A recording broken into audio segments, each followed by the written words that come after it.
Inside?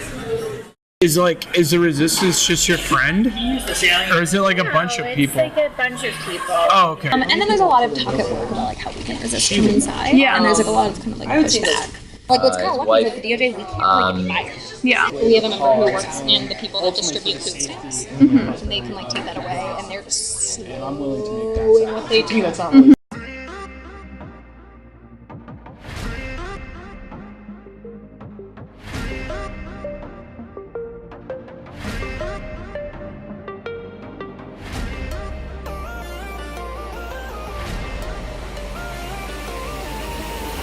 I'm gonna get James to keep here.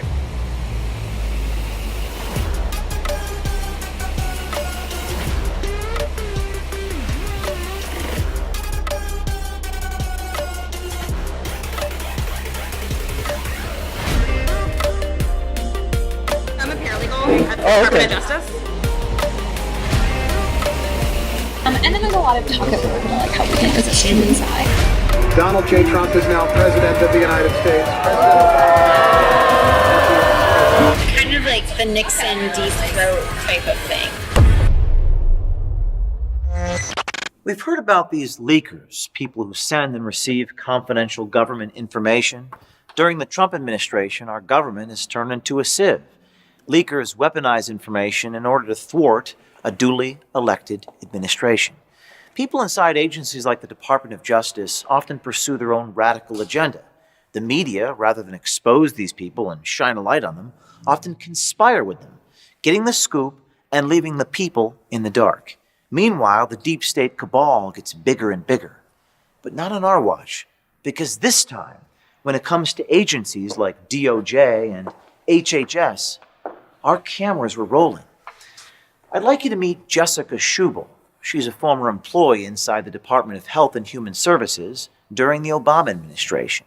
Jessica Schubel knows the deep state. Why? Because she's part of it. There's like a level of resistance movement. Inside? So did you get to do any of the like crazy stuff with Obama, like with the healthcare bill or whatever you guys call it? The Affordable Care Act? Yeah, the Affordable Care Yeah, Act. that's what I worked on. No way, you worked on that that was a big deal. Yeah, it was. My last day was January 19th, so like right before inauguration. Schubel now works as a senior policy analyst at the Center on Budget and Policy Priorities. But she is a conduit for leakers inside her former government department who are actively trying to obstruct administration policies. Do you have any friends that still work there? Yeah, I have a few. Oh, okay. Yeah. Can they like screw them over? No, but they give me like information. Oh, they do? Yeah. Nice. Your friend mailed you the policy that was about to come into effect. What policy was it? It was the policy that allows the work requirement For allows states to require Medicaid beneficiaries to work in order to get coverage. Okay. And then she mailed it to you in the physical, like snail mail, like the post office, and then you got it. That's like awesome. That's it was like kind of like the Nixon deep throat type of thing. Is the resistance just your friend, or is it like a bunch of people? It's like a bunch of people. Oh, okay. And they were giving you like, or they were giving you information to help. So they were leaking information to you Be able to help on the outside. To help on the outside, and then you were able to forward that to lawyers. Yeah, yes, or reporters. Oh, nice. And then they were able to like help craft public opinion so that when that came out, people were basically like. Sometimes it works that way, sometimes it doesn't. So like the letter, like my letter that was rescinded, I didn't have a heads up that was happening. Okay, what did you have a heads up on stuff? Sometimes precedent is setting approval, or policy that they were writing, they would give me a heads up on. When the president was writing a policy, or no, when the health department was writing the policy. Okay. And so they would write a policy and your friend would send it to you and then you were able to craft opinion pieces. Sometimes I got it. When I had another friend that was actually still there, and she would print things and then mail me copy. But Like physical mail or email? Because she's not allowed to send it through email. Thank you. Your friend mailed you information. Even though she technically probably wasn't supposed to. Definitely wasn't supposed to. So she sent you what the administration was about to do. Mm-hmm. And then you what's so illegal about it? Just that you could write an article earlier than you otherwise could, or what's the big deal? Confidential. Everything else is the same. Oh, government information. Yeah.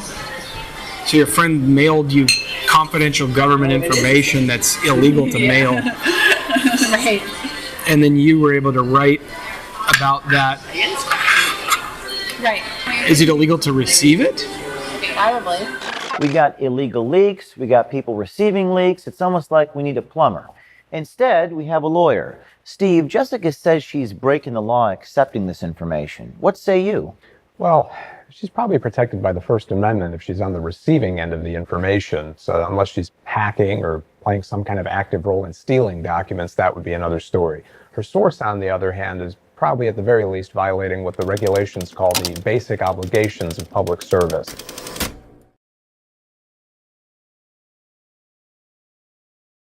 Schubel says this resistance movement is active and committed. I actually was talking to someone before I left my house. And he was just telling me what's going on and what they're thinking and policy stuff. What can we do to slow Trump down?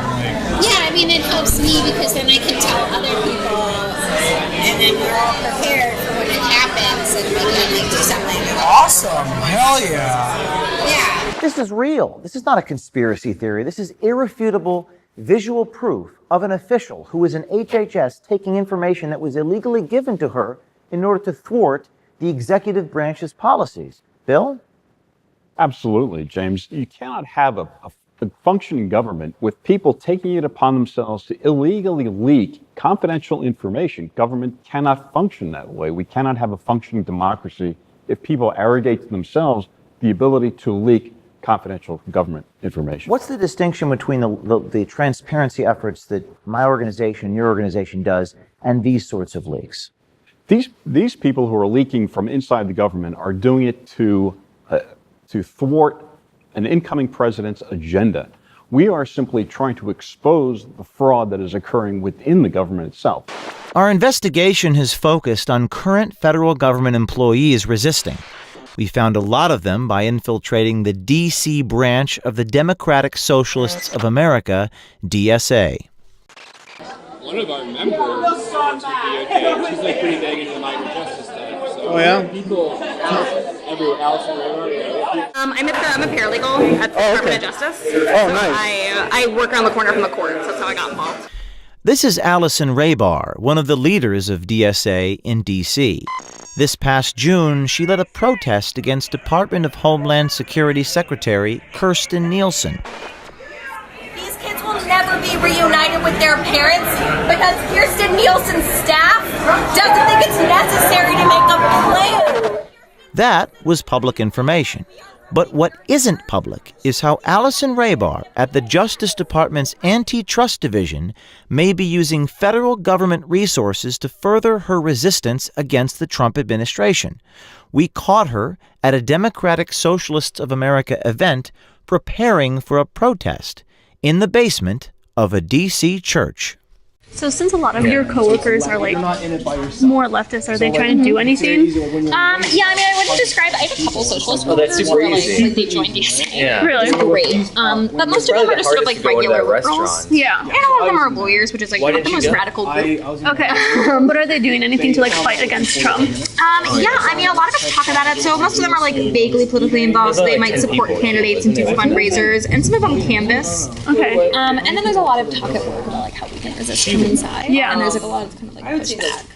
Resist from inside. Yeah. Raybar confirms that her Justice Department coworkers resist from the inside, then boasts about how difficult it is for federal employees to be fired. Like, what's kind of lucky with the DOJ, we can't really get fired. Yeah.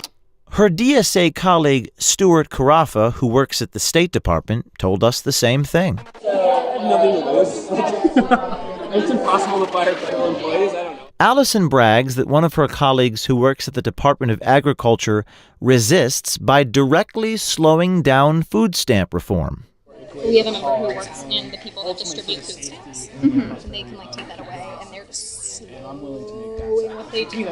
Make it done. What do you say? What would you I say wait when until people I just submit call for something approval on the like 30th day. Yeah. On the 30th, we're going to do it in 5. Sometimes we do it What would be your reaction? Yeah. And what does that do, though? It just means that they can get so it's like very small. Mine is just announcing a company and profits. But like that means what they're doing means that people are going to be able to stay on food stamps. Which is interesting to the dialogue. Which is like really important. In April, Raybar led a protest on the home of a D.C. lobbyist. Jeremy Wiley is a lobbyist for Core Civic. Is everybody ready? Let's go. How they found Wiley's address was potentially felonious. So we looked it up and we found a different address for him, and it turns out they'd sold that house and moved in like the last 6 months. So when we sent someone the secondary address, their license plate was outside, and it had a bumper sticker for a school their kid went to. Okay. I know that's very creepy, but it was very useful information. So we ran the license plate, and it was a car registered to Jeremy Wiley. So yeah, his car is parked outside a house that he does own as of very recently, and someone saw him through the window, which is also very helpful. Also, we're able to run license plates through We cannot do it officially. Running license plates, but not officially. It appears as though they're using government resources to target private citizens, Steve. Yeah, James, if that's the case, then we're looking at more violations of the Hatch Act, not just for use of federal time for political activity, but use of federal resources as well. In addition, I'd say it's once again a violation of basic obligations of federal service under a litany of regulations.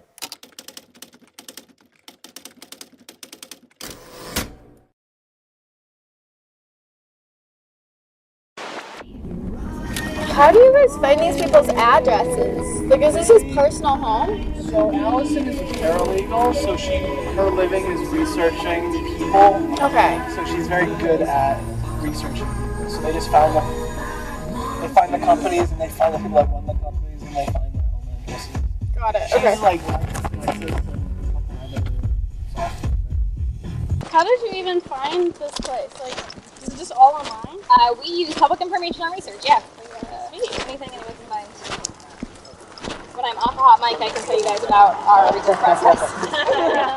Allison Raybar didn't want to speak freely because she was fouled around by a TV crew that day. LexisNexis is an online research tool with extensive databases for paying clients. It is an excellent tool for running legal background checks on people, but it is also extremely expensive. Was Allison Raybar using her Department of Justice resources for DSA work? Her colleague Natarajan Subramanian confirmed. Because Cliff was telling me that she uses LexisNexis, but that's like a paid program. Mm-hmm. I mean, she has used it. She uses it probably more. So that's like a work though. It's not like DSA got a LexisNexis. No. Okay. Yeah. So I was thinking like that's. I mean, pretty expensive if we get it for DSA, but I think it's great that she's able to have that resource at work and use it for DSA. Yeah, and that's the kind of thing that you would get fired for if you come in law. Yeah. The things that people know about her and her activities outside of this organization, like people do not have the silver bullet or like the smoking gun or whatever. If they were able to get proof of that, so, I mean, we're all walking that line in a lot of ways. So is using the Department of Justice's LexisNexis the type of thing you could get fired for? Is Subramanian right? Not only can she be fired, she should be fired. And I'm going to make certain the Attorney General of the United States finds out about this so he can take appropriate action. This is outrageous. We've heard so much about the DOJ's abuses, whether it be Strzok, McCabe, Comey, but it's also important to note many of their foot soldiers are also marching with the same beat, with nobody holding them accountable. So we're going to expose them. because maybe exposing them publicly and identifying them may deter others from taking further subversive actions. And I'll tell you something else. Unlike the New York Times and the Washington Post, our stories are not going to be filled with anonymous, unnamed sources relaying quotes from other sources secondhand, months after the fact, with those attributions in quotation marks. Our videos don't need to take those types of liberties because our videos are clear, irrefutable content. But there is a deeper conflict of visions here between the journalistic elite and the rights of the citizens to be informed. The perverse protection of the leakers and the resistors' identities have created this environment where this activity has been allowed to fester. See, transparency belongs to those who govern. Privacy belongs to the people. The lack of accountability has led to these federal workers not being afraid to be fired for anything, and certainly not for their illegal and unethical behavior. And if you think what you've seen here is bad, you won't believe what's next.